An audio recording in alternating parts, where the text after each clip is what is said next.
Bien, entonces según lo que vos nos decías en el bloque anterior, en el tema este de la resolución de conflictos hay mucho cliché y también mucho como especialista que uno dice de dónde salió, que parece que es como mago, ¿no?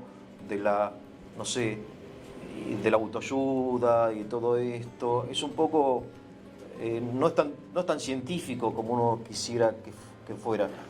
Pero por otro lado se entiende que hay una necesidad de la gente de comprender por qué surgen, cómo surgen y cómo se solucionan los conflictos. Y en la escuela aprendemos de todo, excepto lo importante, pienso yo, porque aprendemos matemática, geografía, y física y química, pero no nos enseñan cómo, por ejemplo, resolver el conflicto de pareja o en el trabajo, etcétera, ¿no?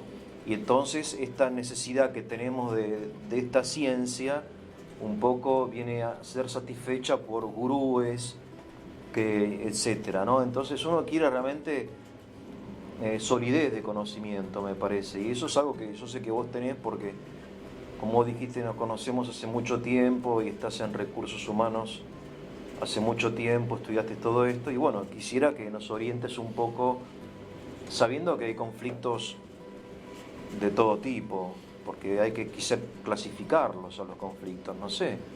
Yo en el bloque anterior te Sí. hablé del vago químicamente puro. Del ¿no? vago Es decir, químicamente o puro. sea, el chico en general, el fracaso educativo, que está Sí. muy extendido y que es una gran preocupación de todos,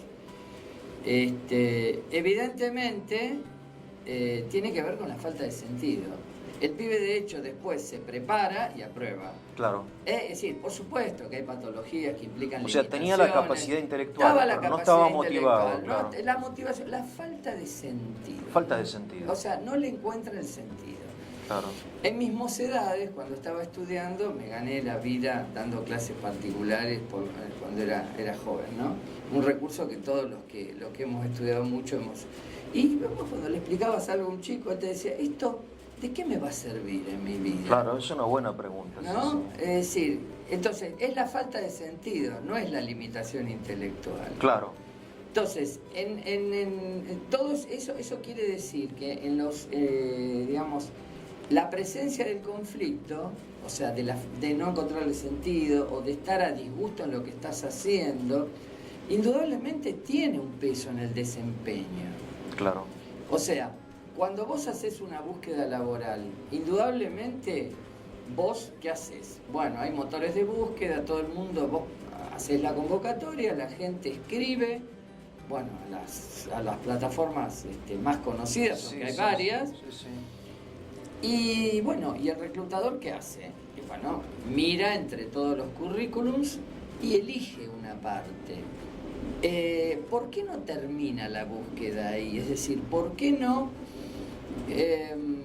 digamos, no eligen al de mejor currículum y le dan el puesto? No. Realmente eligen a los 7 u 8 mejores y lo que define es la entrevista. ¿Por qué? Porque la entrevista, el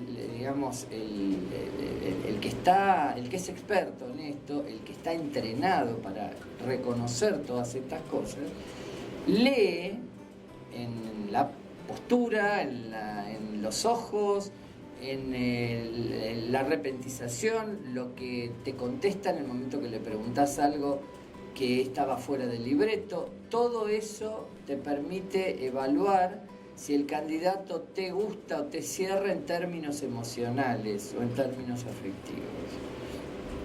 Entonces, esto es fundamental porque es lo que define quién gana, quién se queda con la posición.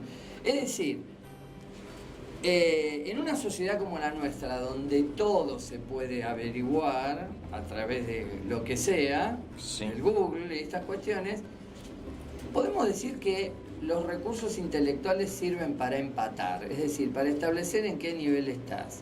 Pero entre todos los que están al mismo nivel en términos intelectuales, viene una segunda puja. ¿Quién es más competente en términos emocionales? ¿Esto es una regla fija, es un teorema? No. depende muchísimo del, por ejemplo, en reclutamiento del perfil de puesto que estés buscando. Claro, exactamente, claro. Y lo mismo, en tu vida personal hay personas que auténticamente se sienten mucho mejor en determinados roles o en determinadas situaciones, tienen muchísima mayor capacidad de gestión. Claro. Es decir, cuando no es así, bueno, ahí vienen los conflictos. Vos recién me preguntabas que hablara de, digamos, qué tipos de conflictos, qué respuestas había. Lo que pasa es que hay muchos tipos de conflictos. Sí. O sea, una clasificación sencilla, bueno, muy bien, vos tenés conflictos de tu vida personal y conflictos de tu rol organizacional, para simplificar, aunque no es...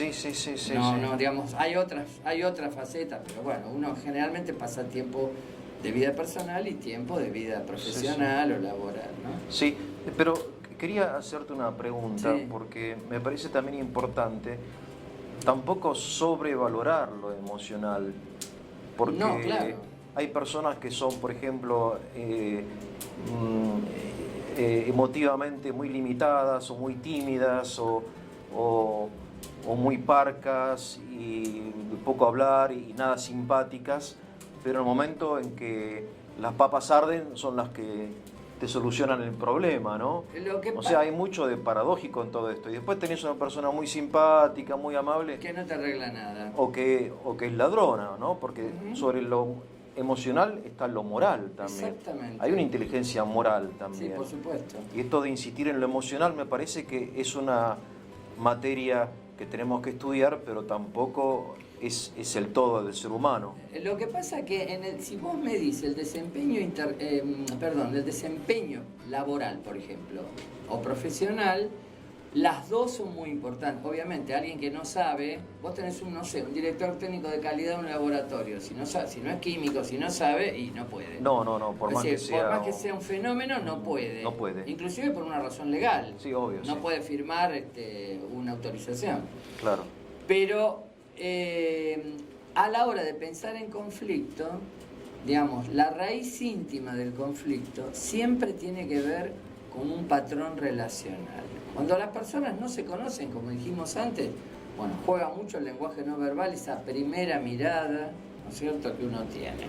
Por eso te dicen que vayas bien vestido a la entrevista y todo eso, ¿no? Porque... Igual la idea sería ser lo más natural posible, ¿no? O sea, obviamente, no vas a ir de bermudas a la entrevista, claro, pero salvo que sea para guardavidas, ¿no? Claro. Pero creo que ni así.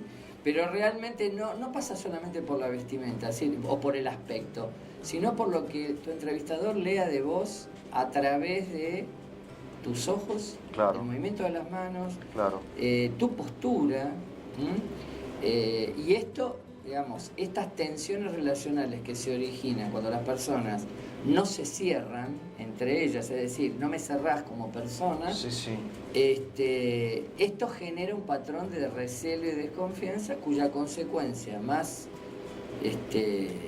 característica es la renuncia a comunicarse. Es decir, con hablo lo menos posible porque sé que ya lo veo y me pongo nervioso. Es un patrón relacional.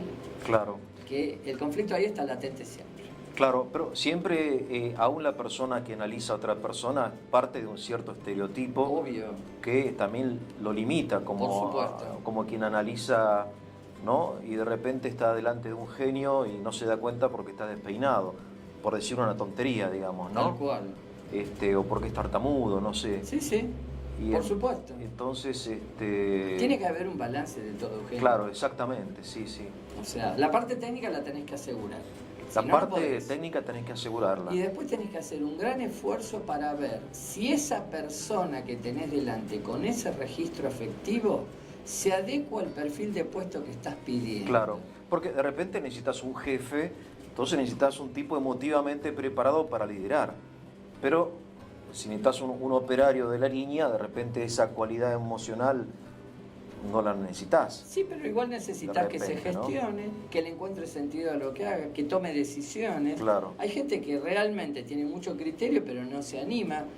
Volvemos al colegio, la persona que, inclusive en la facu, gente que por ahí no habla y después en el examen es brillante. Y vos le decís, ¿por qué no hablabas en la clase? Y no me animaba, tenía miedo. Es decir, está la parte técnica, los conocimientos son sólidos, pero no hay un debido aprovechamiento de los mismos. Y eso es una gran pena, me parece. Claro, por supuesto. Y hay que enseñar a la gente a conocerse y a desarrollarse, entiendo, ¿no? A gestionar sus Para propias eso emociones. están ustedes. Claro, tratamos.